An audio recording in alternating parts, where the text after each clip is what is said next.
Alongside Patrick Brown, I'm Arion Callahan with this GoVols 24/7 No-Huddle here on Wednesday of mock game week. Tennessee getting ready for real games next week, starting with the season opener August 30th against Syracuse. But today, got our final chance to talk with players before game week. Talked to Joey Aguilar, Tennessee's new starting quarterback, along with Arion Carter, tight end Ethan Davis, and defensive lineman Bryson Eason. Patrick, obviously the headliner here, Joey Aguilar. His first comment since he officially won the starting job was named the starter Sunday night. Your thoughts on what he had to say and how he's kind of responded to getting the job? Yeah, he said it doesn't really change his mindset, and I asked him what he thinks sort of won him the job, and he was like, I can't really tell you. It's just I kind of just did what I needed to do. He talked and said that Jake Merklinger and George McIntyre did a good job. Said they're talented quarterbacks that also pushed and will continue to push. But Aguilar is just really, he's kind of a low-profile kind of guy. Humble beginnings. He talked about how he was at one point thinking about he was going to be a fireman back before, sort of during a pause during his football career between his senior year of high school and then when he started playing in junior college. And certainly the COVID also played a part in that as well. He said to work for everything. This is his third. If you want to throw UCLA in there, it's probably his fourth school, but I guess 2 JUCOs. There's a lot of schools, but the last 2 places he's played a lot. At his second junior college in Appalachian State, he was the backup to start the year. So this is old hat for him. He's come through a lot of different situations and humble beginnings and had to work for a lot of different things. So and I think that's the mindset that he took when he got here, and that sort of endeared him to his teammates. And a couple of the teammates we talked to today said that they just respect him because of how he came in and worked without much rah-rah, without much fanfare, and during on the field too, I think he did what he needed to do, and Josh Apple talked a lot about that yesterday. Yeah, it's quite the journey he's had, and I think fans are going to enjoy hearing from him. I can already see the fireman memes, kind of like the Space Dodge stuff that fans had a lot of fun with back in the day. So looking forward to the firefighter outfits they put on him. The other guys we spoke with, Ethan Davis, obviously has had a big chance to get a lot of snaps at tight end with the first team offense throughout camp with Miles Kitselman working his way back. But even with Kitselman back, he's going to play a big role.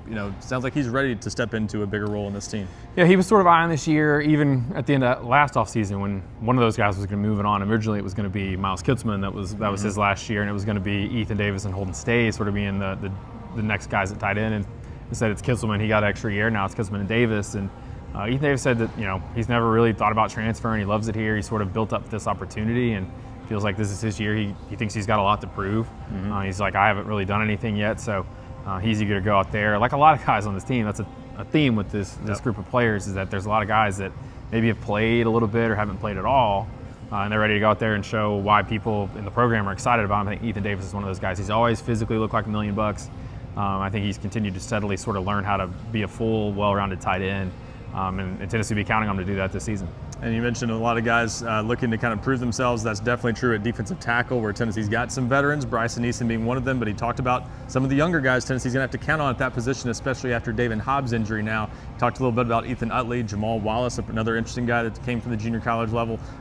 Definitely a different looking group there, and especially on the back end, they're going to be pretty untested.